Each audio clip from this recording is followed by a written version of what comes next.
If you didn't know, Hollywood has for the most part been a TDS breeding ground for the last however many years, since at least 2016. But there is one actor who has a story that seems to run contrary to that. His name's Michael Rapaport, and he says that he lost out on a role, a paid gig, because of his hatred of Donald Trump. Is there any way that this is true? I believe that it's possible that if the comedian he's working with didn't like him, it's possibly true. I mean, it might just be that he's reading that into it, but here's what he says. I literally just lost another paid job because of comments I've made about slob dick Donald Trump. Third one this year that I'm aware of. One was a film starring a very successful, quietly loving Trump adorer, comedic actor. I wonder who that was. No names given. I'll be dealing with that situation legally through my union. The film, which I'm sure will be a piece of shit, was actually a double whammy. The comedic star actor made it about Trump comments. Well, I would love to see... The dumb F producer, who I'll call Chris, made it about me being Jewish, therefore couldn't play Italian. So it's live by the sword, die by the sword. You've accepted these rules, right? That you can only play certain characters if you're of certain traits, right? So he's just being cut by the industry that created the Blade. But also, him and Gina Carano should team up together and sue Hollywood together. Gina Carano can sue Disney for her comments, and he can sue whoever made this movie for his anti-Trump comments, and we can bring everyone together, and then they can make some weird buddy cop movie where the Trump hater and the generally Republicanish kind of lady get together to make a movie. So you said you think there are a lot of producers in Hollywood that are quiet Trump supporters. I think there's a lot. Who is dumb F producer Chris? I have no idea. Is his name actually Chris? Probably not actually Chris. Like, I believe that a lot of people, and this is true because anytime you talk to anyone who's willing to speak out about their time in Hollywood, they will say the same thing every time. They say they get reached out to in private by a lot of people who say, I agree with what you're saying. I just can't say it because I want to keep working. This just sounds like the producer had a dumb excuse that he didn't want to hire him, and then he just assumed it was about Trump. He said, although a majority of the main actors playing Italians also aren't Italian. That producer Chris was bold on text and in conversation with my lawyer. This piece of shit film hasn't come out yet.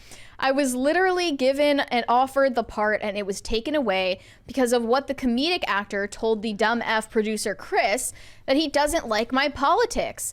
Dumb F Chris doubled down and made it about me being Jewish and therefore can't play Italian. Will be a big pile of bada bing bullshit with a great Republican comedic actor with fake hair. More to come. Well, what about... fake hair narrows it down, right? What about the actor for... Hair. Yeah, who cares in all Hollywood of all places, right? What about the actor who lost his job on, what was it, Lilo and Stitch because he wasn't Hawaiian? He wasn't Polynesian? No, it was because he said the N-word on Facebook 10 years ago. But there was another one. There was another one who they said wasn't because he wasn't, but then the person they hired was Polynesian. Uh-huh. Yeah.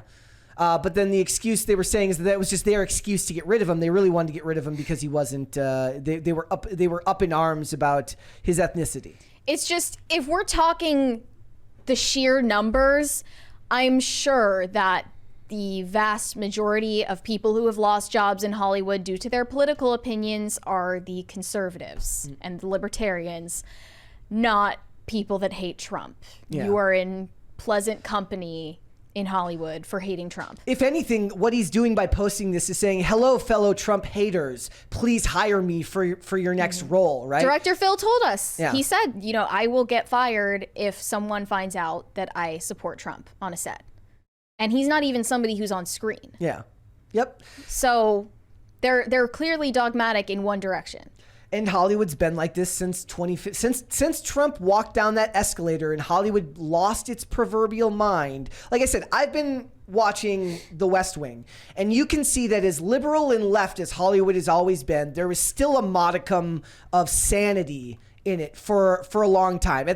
I always assumed that it was like the people who give the money for these things, the producers, the ones who are there to make sure that the product that comes out actually appeals to people, that they were always like kind of like the calming force. Like, maybe we shouldn't go absolutely insane if we actually want to make some money on this stuff. But something about Trump and the introduction of ESG funding and stakeholder capitalism to the Hollywood industry has made them completely unaccountable to their projects. They don't have to worry whether these things make money or not. They just shift the numbers around and nothing seems to change anyways. So why not make a bunch of propagandistic bullshit that nobody actually wants to watch? His story here is not unique. It's only unique in the sense that it was about hating Trump and not about loving Trump as the reason you got fired. The Rock recently went on Joe Rogan and talked about his Hollywood friends, saying that he does know some in Hollywood that support Trump. He knows others that are loyal to the Democrat Party, but none that are specifically loyal to Joe Biden. We can watch. I think we can watch this clip since it's clipped. Let's give it a shot. You can have a Republican friend. Like, it was no big deal. Yes. It's no big deal. Like, oh, Bobby likes George Bush. Who cares? Who gives a fuck? You know, you were a supporter of Bill Clinton. He liked George Bush. Nobody cared. Nobody like, fuck you. Yeah. You know, it wasn't like you're a Nazi. Like, I'm a Nazi. I just want lower taxes. What the fuck are you talking about? One of the mistakes they're making here is they pretend like that's the issue when wedge issues are what divide people now. For the most part, like the people that want lower taxes, that's not the reasons people are given when they're yelling at you. They're yelling at you because they think that you're going to put gay people in camps or that you're going to do a bunch of egregious shit that everyone knows isn't actually going to happen.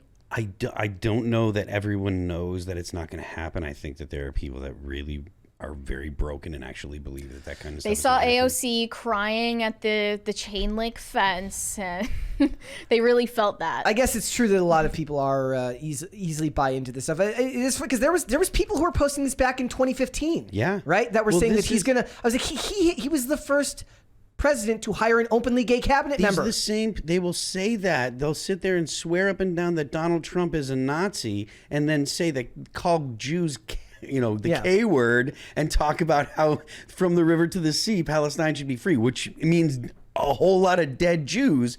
And somehow to them, they're morally correct because depending on the context and who is the oppressor or the oppressed, that's how simple their worldview is. Is there someone that who is more oppressed in the situation? Who can be ostensibly considered more oppressed? Then yes, then that's the good guy. The other person is the bad guy. It's that simple, which is dumb. Which is an easy way to make people hate your own country, because we will always be seen as the oppressor because we're the greatest country on earth. Yes, that's true. And when it comes to like the Jews are oppressing the Palestinians, but if the Palestinians were in a position to oppress the Jews, there's no question the Palestinians would oppress the Jews. But you will never get any of them to admit it until the Palestinians are actually in a position to oppress the Jews and they start killing Jews. Let's listen to the rest of this.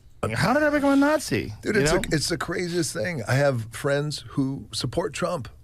I have friends who support Biden. I have friends. Do you really have friends who support Biden? I do. Come on. No. Here's what I do. I have friends.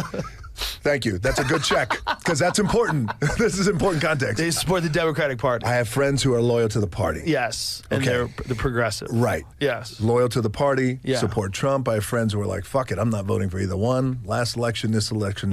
But it's that kind of thing that I would love to see us get to that place where it's okay. Yeah, it should be. Yeah, you vote for that person, no problem. I can tell you exactly why it's not okay now. And in fact, people on the right have been screaming up and down about the fact that people that Democrats in the United States are no longer liberal. Yeah. They're progressives. They're socialists. They have moved beyond liberal values. And notice that he said loyal to the party, whereas the right tends to be more willing to leave the party for the issues rather than for. They're not as dogmatic about the actual party that they support. But that type of stuff is what's dragging. Like I said, I'm watching the West Wing, and you see so much of the willingness to agree to disagree on things and still coalesce around American values. Back in the time that they were making the West Wing, there were still some conservative Democrats and some progressive Republicans or what you would consider progressive. That's those people are gone. There are no more blue dog Democrats. You're either a very progressive Democrat or you're going to be excommunicated from the Democrat Party very soon because the progressives are in charge. They're just not connected to what's going on. So I used to work for what would absolutely by today's by the old definition would have been considered a blue dog Democrat, meaning they were as pro-gun as any conservative or libertarian that I've ever seen in my entire life. Low taxes, all these things, but we're also had very, very progressive takes on a lot of social issues, and they just didn't understand that the way the culture was shifting was away from the ability to agree to disagree. Yeah. Right? Yep. So, yeah, I don't buy for a second that anyone in Hollywood is really expecting this guy to not get work again, Michael Rappaport to not get work again. But I wish that more people could have a discussion like this, like what The Rock is having. And he's also, he said that he's not running for president in the next cycle because he's too busy focused on his family. I don't blame him for that. I wouldn't want to run for president either with all the mudslinging. But it's gross, and the way things are right now is gross. And I would like to see a return. Like I would love for a show to be able to be made today that was fair to both sides, right? Because what I've realized when I watch a lot of these movies or television shows, the reason people loved Yellowstone and they call it conservative, even though, as you've pointed out plenty of times, that most of the talking points that are done are that of progressive values. Is because Taylor Sheridan is not conservative. He is progressive. But here's the difference. When he presents the opposite argument, he doesn't dumb them down to the point of stupidity and make them caricatures, right? So you get a fair approximation of both sides' values in the storytelling. I'm not looking for so I posted yesterday about The West Wing. I said, look, I've been watching the shows. Like, if you want to be transported back to a time of syrupy classical liberalism, this is the show for you. And somebody said, this is not the show to watch if you're a conservative because they treat they treat conservatives in the show as buffoons.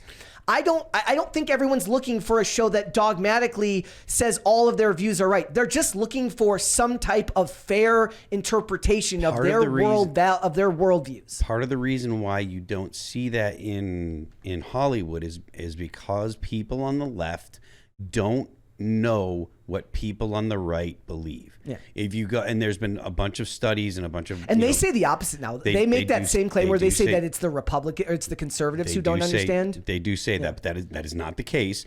Jonathan Haidt found he wrote a book called what's it called? I forget the name of his book. He wrote this great book about where people get their inclinations first and their motivated reason comes afterwards and stuff. And he pointed out that progressives tend to view things through two dimensions, whereas conservatives tend to see the whole picture. And that comes from the fact that the progressives tend to look at conservatives and believe a caricature of their beliefs. They believe that the things that they want are because they are evil. Like, they don't give them any benefit of the doubt.